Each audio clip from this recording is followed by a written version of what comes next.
Mbah Idham, Kiai Lutfi Basori ngendikane jerene Wali Songo ki pedagang. Berarti sesuai karo nangaring buku-buku sejarah bahwa yang pertama kali membawa Islam ke Indonesia adalah pedagang dari Gujarat.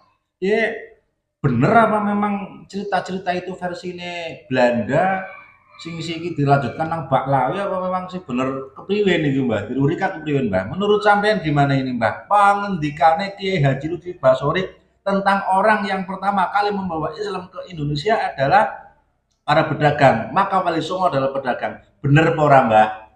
Kalau menurut saya kurang tepat. Kurang tepat apa ora bener gitu Ben? Kurang tepat. Berarti ada kemungkinan benarnya. Bukan seperti itu. Gimana, Mbak? Maksudnya begini. Memang ada beberapa pedagang muslim yang dagang ke sini, memang ya benar pada waktu itu. Tapi itu kebanyakan malah dari Cina. Itu pun eranya sebelum Wali Songo malah. Bukan Baklawi juga. Bukan Ba'awi, Cina, pedagang muslim. Ya. Bahkan jumlahnya itu ribuan malah. ribuan pedagang muslim dari Cina itu dagang ke sini. Fokus lagi ke masalah Kiai Lutfi Basori. Bener apa enggak? Soalnya kalau memang Wali Songo adalah pedagang, berarti apa namanya, yang membawa Islam ke Indonesia adalah pedagang sesuai dengan buku-buku yang beredar selama ini, Mbah. Tidak benar, menurut saya tidak benar. Karena memang iya keluarga muslim dari Cina itu banyak yang dagang di sini. Toh kalaupun mereka dakwah itu tetap tidak signifikan seperti atau tidak masif seperti Wali Songo. Begitu loh. Karena apa? Karena mereka tujuannya dagang, jadi lebih banyak dagangnya daripada dakwahnya. Berbeda dengan Wali Songo. Wali Songo itu bukan pedagang. Wali Songo itu membawa dua darah. Satu Sayyid atau Syarif, membawa darah Rasulullah. Kedua darah bangsawan. Dan bukan Baklawi. Makanya mereka gampang diterima menjadi menantu-menantu raja-raja, begitu Mbak? Iya, soalnya kan begini, saya mau cerita sedikit ya. Orang Jawa itu dulu kan sangat tidak suka dengan orang asing. Sangat tidak suka sekali dengan orang asing, itu sangat tidak suka. Bahkan kalau masuk ke sini itu malah bisa dimakan. Orangnya maksudnya bisa dimakan. Oh, ceritanya begitu. Sejarawan kan begitu. Profesor Kiai Agus Sunyoto juga begitu kok, menyatakan di bukunya. Ya. Pada masa kerajaan Al-Ghobah itu kan ngutus 20.000 keluarga muslim untuk dakwah di tanah Jawa. Dan itu mati semua. Itu. Kenapa? Orang Jawa itu sangat tidak suka dengan orang asing. Lanjutkan Mbak, fokus ke masalah. Entar mau fokus ke masalah itu harus cerita dulu maksudnya kan begitu. Ya wis lanjutkan. Harus cerita dulu. Terus cerita kenapa kok Wali Songo bisa diterima di sini. Ya. Padahal Wali Songo kan seolah-olah kita taunya kan orang asing. Padahal Wali Songo itu bukan orang asing. Bukan. Walaupun membawa darah Rasulullah dan membawa darah bangsawan, nah ini darah bangsawannya yang bukan orang asing Wali Songo.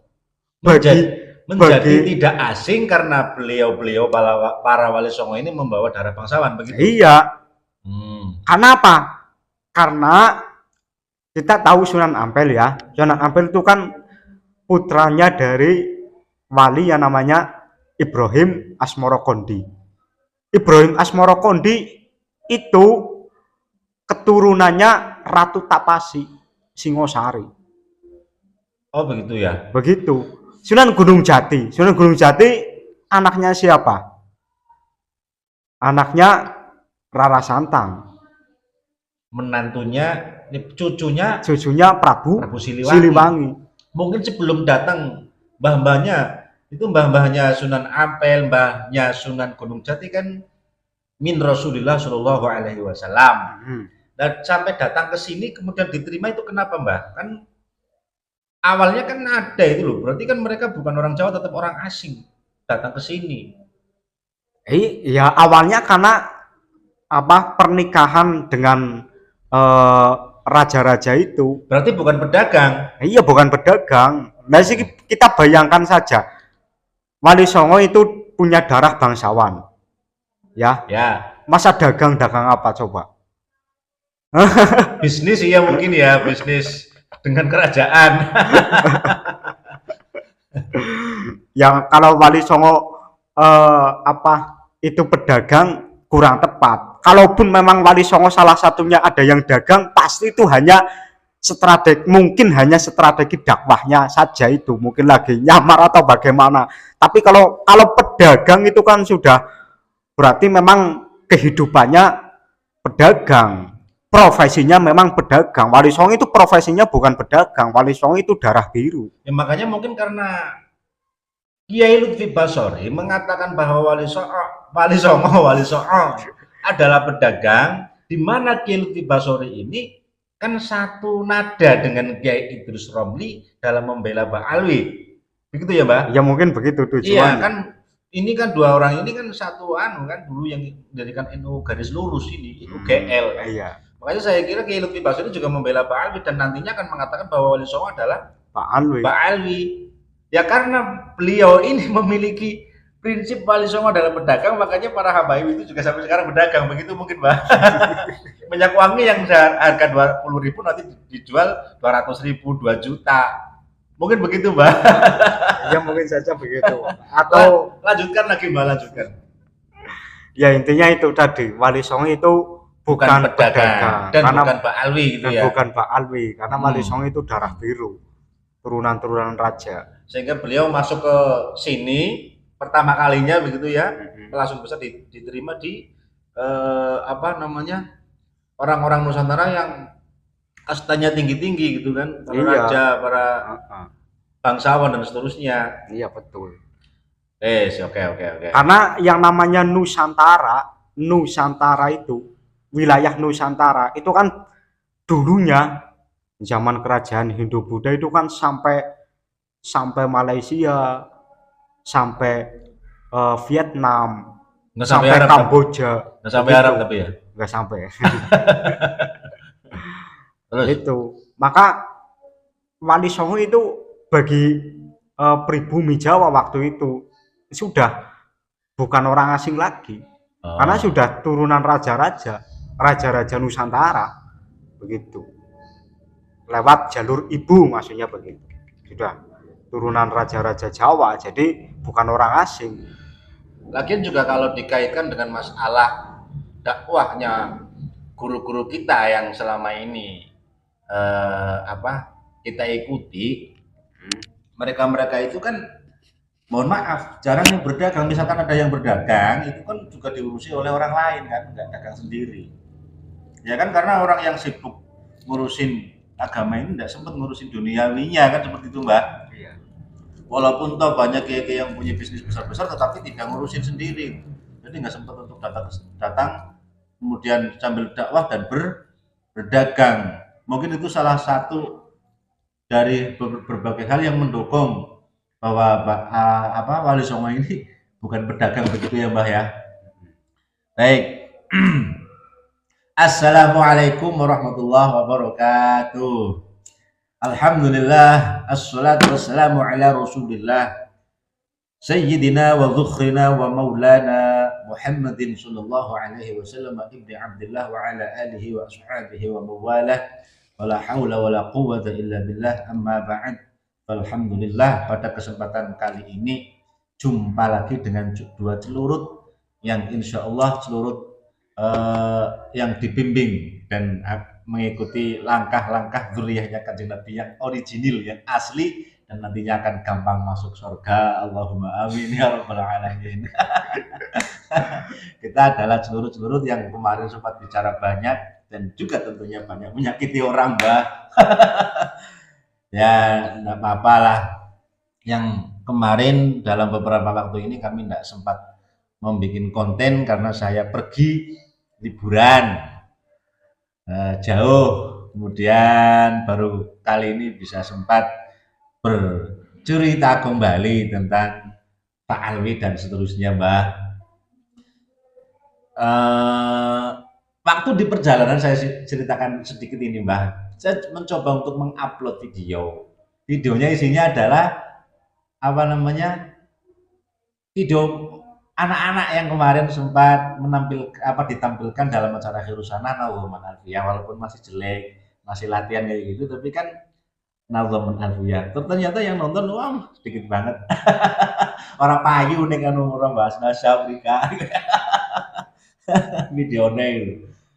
Tapi bukan hanya masalah itu saja, karena sebenarnya saya juga sudah punya channel sendiri yang apa namanya, yang membahas non nasab. Ini nanti dikira mau cari duit kayak gitu, Mbak, duitnya berapa sih dari YouTube ini?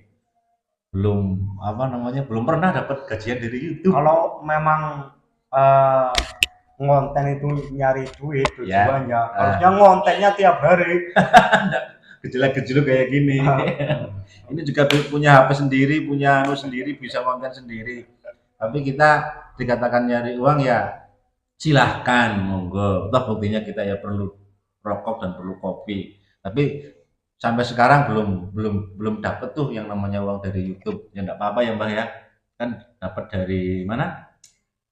Ya, dari langit ya. Nah, ini kan baik bang.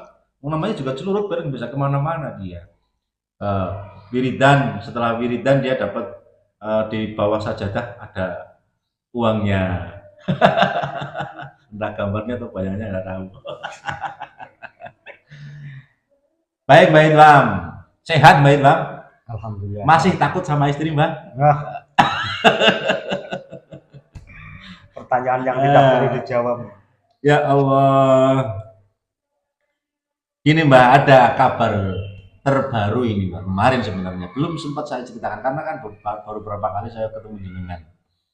Kemarin saya sempat ketemu dengan salah satu alumni Pondok Besar yang setelah lulus beliaunya ini nyantri lah di tempatnya Habib Lutfi bin Yahya. Waktu pertama kali ketemu dengan saya itu sudah puluhan tahun nggak ketemu kan. Wah saya nggak enak. Karena saya tahu beliau menjadi santrinya Habib Lutfi. Begitu ketemu ngobrol-ngobrol sebentar langsung saya tembak. Mohon maaf sebelumnya, nanti nggak kesana-sana nggak enak. Kamu YouTuber apa enggak? Dia langsung jawab, tenang saja Kang, saya dukung kamu. Begitu Mbak. Loh, kok kamu kan santrinya beliau? Ana baro'atun minhu, katanya gitu. Saya sudah baro'ah dari beliau katanya. Kenapa? Karena salah satu teman saya ada yang menjadi tim. Tapi nanti saya tidak sebut nama ya Mbak. Menjadi tim pencatat sejarah beliau Habib Lutfi bin Yahya. Dan ternyata kata teman saya itu ada indikasi mau membaklawikan Syarif Hidayatullah, Syekh Syarif Hidayatullah Gunung Jati. Makanya dia heran dan langsung kok begini akhirnya dia menyimpulkan abra'u apa tabarra'tu minhu. Saya lebaran, saya baru amin Habib Lutfi. Makanya ya alhamdulillah kalau seperti itu saya tidak enak misalnya kalau jenengan jadi santrinya beliau kemudian nanti tahu di video-video saya ngomong kayak gitu kan nggak enak, makanya saya buka dulu biar nanti kita ngobrolnya enak. Kayak kemarin kan di apa pertemuan alumni yang pertama saya kan di pondok yang lain bukan di pondok yang kemarin, dan salah satu teman yang memang apa protes sama saya lah karena gara-gara saya sering sama jenengan membahas tentang Habib Lutfi bin Yahya, dan kata teman saya itu saya fitnah terhadap Habib Lutfi. Fitnahnya di mana? Membelakan sejarah kan jelas kan beliau mengatakan semua Dingirat bin Yahya dan seterusnya. Kan enggak fitnah. Dan sampai sekarang Habib Lutfi kan belum apa namanya? Belum klarifikasi masalah semua Dingirat. Dah, masalah itu. Itu masalah di liburan, Mbak. Saya mendapatkan hikmah seperti itu kemarin. Kemudian sampai sekarang untuk masalah Ba'alwi ini saya masih menggunakan kaidah yang sederhana Mbak, bahwa Ba'alwi ini bukan zuriyatun Nabi. Walaupun kemarin di komentar-komentar kalau mau ngurusin banyak banget konten yang bisa kita bikin setiap hari 5 kali Mbak, kalau ngurusin komentar-komentar itu kan. Tapi memang tujuan kita nggak begitu ya. Jadi ngonten semaunya. Gini Mbak, ada yang bilang apa yang mengaitkan dengan ayat idza jaa apa wa in jaa kafasiqun binaba'in fatabayyanu. Kita disuruh tabayyun kok ba'alwi begitu loh Mbak. Kan aneh. Kan Ya, kita ya sudah. tabayyunnya lewat ini video-video ini. Bukan. Gimana? Ya secara resmi kan Robito Ngalawiyah sudah diundang untuk tabayun. Gimana sih? Di Benda Kerep diundang, di Banten diundangnya tidak datang siapa? Mereka. Mereka kan. Oh. Jadi dalil itu untuk Bang Alwi sendiri itu. Makanya bukan untuk Laskar Sabilillah, bukan. Makanya ini ya kalau nulisin komentator sebenarnya banyak banget Iya, banyak banget apa namanya konten ya yang kita bikin begitu Mbak. Kembali ke masalah saya biar fokus dulu, saya kan senangnya sana-sana kalau ngomong. Besok moga-moga Robito Ngalawiyah itu datang pas di situ. Situ kiri ya, oh baik, amin. Dan rungkat. Baik Mbak, kaidah yang saya gunakan masih sederhana sampai sekarang. Ini sering saya ungkapkan ke teman-teman bahwa Ba'alwi bukan dzurriyyatun Nabi. Kaidah yang saya gunakan satu ayat ya. Wa idz ta'allana rabbuka la yab'atsanna 'alaihim ila yaumil qiyamati may yasumuhum su'al 'adzab. Waduh, jangan kayak pengajian. Lanjut. Iya, itu ya yang sering saya sampaikan kan begitu, bahwa tidak ada yang memegang kendali mutlak dari Allah klaim bahwa kitalah yang ahli surga, kamu bukan, tidak ada Mbak. Selama ini kita puluhan tahun meyakini Ba'alwi sebagai dzurriyyatun Nabi, itu bukan berarti kedzurriyahan mereka tidak bisa diganggu gugat. Iya kan? Dengan indikasi-indikasi, dengan korinah-korinah, dengan hujah-hujah yang banyak, artinya mereka juga harus berbicara membuktikan nasab mereka, karena selama ini kita yang meyakini kemudian tidak lagi meyakininya. Kiai Yahya Sakuf saja mengatakan husnudzon, kan nggak yakin. Saya yang meyakini bahwa sudah kalian yakini saja, tidak kan? Husnudzon saja karena sudah banyak berkahnya. Zon bukan yakin. Zon itu di bawah yakin. Dan santri semuanya tahu itu. Iya, jelas. Zon. Iya. Itu Yakin. yang pertama ayat itu. Kenapa ayat itu harus digunakan dalam urusan Ba'alwi ini? Karena dalam kitab As-Sawa'iq Al-Muhriqah ya, ada kalimat yang mengatakan bahwa ansabu alin nabi, ansabu ahlil bait madbutotan ala tatawulil ayyam. Bahwa nasab mulia Kanjeng Nabi Ahlul Bait itu tertulis, tercatat sepanjang masa, dan ternyata nasabnya para habaib yang nyambungnya ke Ubaidillah, dan Ubaidillah ini diakukan atau dicantolkan nasabnya ke Said Ahmad bin Isa, itu tidak tercatat selama 500 tahun. Berarti ini sudah mau nyalai kaidah madbutotun ala tatabulil ayyam. Begitu Mbak. Dan ini kita tahu hari ini karena ada Kiai Imad. Kalau tidak, Kiai Imad tidak melakukan itu, mungkin kita tidak tahu Mbak. Dan itulah adanya Kiai Imad ini merupakan bentuk ya ba'atsanna 'alaihim ila yaumil qiyamah may yasumuhum su'al azab. Dan azab itu bukan berarti siksaan seperti di neraka, tidak. Orang-orang ini kan mengaku dari dulu sebagai cucu Nabi, sekarang dirungkatkan oleh Allah lewat Kiai Imad. Begitu Mbak, maksud azabnya kan seperti itu. Lagi di dalam Awas ke Bang Jelomot. mati gitu malah. Terus dan di dalam kitab As-Sawa'iq Al-Muhriqah itu tadi ada kelanjutannya bahwa Allah itu akan mengkiamkan yaqumu bitashihi ansabi Rasulillah, untuk membenarkan nasab-nasabnya Kanjeng Nabi yang mungkin telah dibajak oleh seseorang, dan mungkin ya ini tadi Ba'alwi yang telah membajaknya. Kemudian wa yata'anna bitafasiliha, memperhatikan betul, meneliti tentang nasabnya Kanjeng Nabi secara detail. Ya ini Kiai Imam. Sudah itu. Kemudian untuk kiai-kiai pribumi yang selama ini membela Ba'alwi, termasuk Kiai Idrus Romli, Gus Wafi, Gus Zaini, Gus Rumail, Abbas, Kiai Lutfi Basori, itu juga sudah disebutkan di dalam kitab Aswa'iq Al-Muhriqah yang di situ mengutip makolahnya atau daunnya Syekh yang dikutip oleh Ibnu Hajar Al-Haytami juga.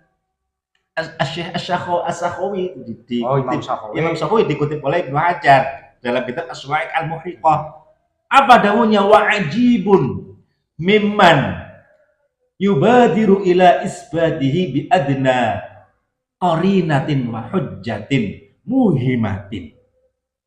Nah ini heran saya kepada orang-orang yang tergesa-gesa mengisbat sebuah nasab yang disambungkan ke Kanjeng Nabi Muhammad Shallallahu Alaihi Wasallam bi adna qarina, dengan qarina yang sangat minim kekuatannya. Begitu Mbak. Wa hujjatin muhimat, dengan hujjah-hujjah yang masih sangat rawan untuk salah paham. Nah selama ini kita mendengarkan dari kiai-kiai, dari gus-gus, dari pakar-pakar yang membela nasabnya Pak Ami, ini hujjahnya kan satu adna. Hujjatin dengan hujjah bikorinatin bi adna korinah, dengan korina-korina yang tidak mampu menggeser korina-korina yang mengantarkan kami tidak meyakini mereka sebagai dzurriyyatun Nabi.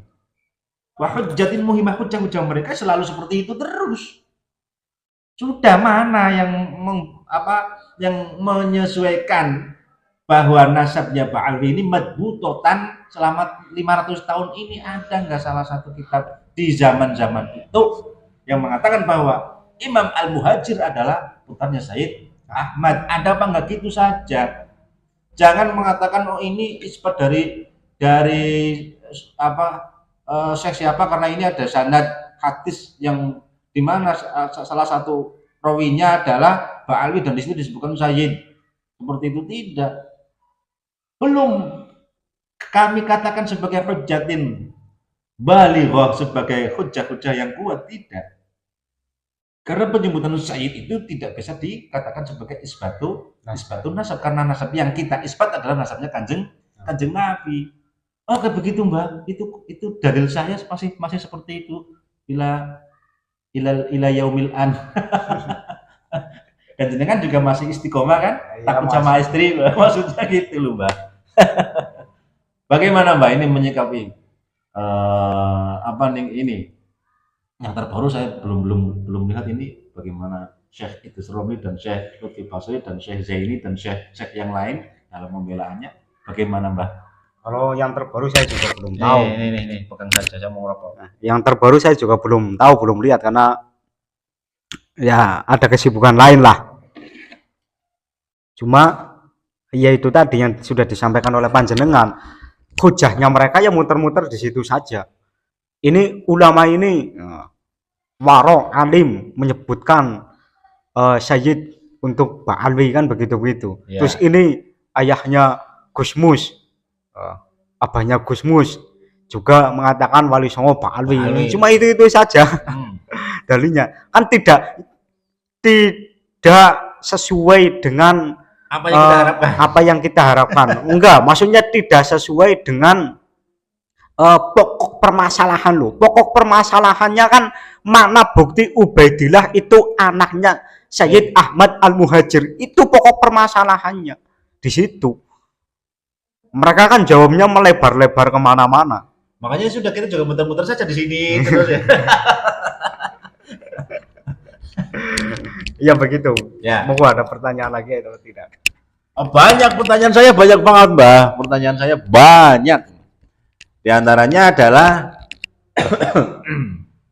su'ul adab, keulang kembali ini. Kita sebagai celurut yang berbeda pendapat dengan kiai-kiai yang mengisbat su'ul adab enggak sama itu Kiai Idrus Romli sama Lutfi Basri satu. Su'ul adabkah kita dengan kiai kita yang diam, yang tidak ikut bicara begitu loh. Loh, kiai-kiai kita juga nggak bicara kok, kenapa kita sebagai santrinya harus bicara sulat apa enggak menurut jenengan begitu, Mbah? Monggo. Ya, ndak, ini kan perjalanan ilmu, Hmm. perjalanan ilmu tidak suladab. Terkecuali kita mengatakan itu kiai-kiai yang tidak berbicara itu apa, kita menjustifikasi yang tidak baik lah, itu suladab, Suladab. kan begitu. Kalau hanya berbeda pemikiran, apa yang kita pikirkan itu berbeda dengan kiai-kiai kita, ya tidak suladab, karena ini perjalanan keilmuan begitu. Oke. Terus apalagi ya, Mbah ya? Terserah. Besok di Sidogiri ini mau ada apa? Debatnya di Sidogiri, Mbah. Iya, jadi tuan rumah Pondok Sidogiri. Pondoknya Yang debat berarti Kiai Ahmad sama Kiai Robi Idrus Alawiyah. Romli. Iya, kalau Robi Alawiyah datang. Atau gitu terus Idrus Romli tapi apa namanya? Diutus oleh Robi Alawiyah secara resmi begitu, Mbah. Ya nggak tahu nanti. Kalau menurut saya sih tidak berani.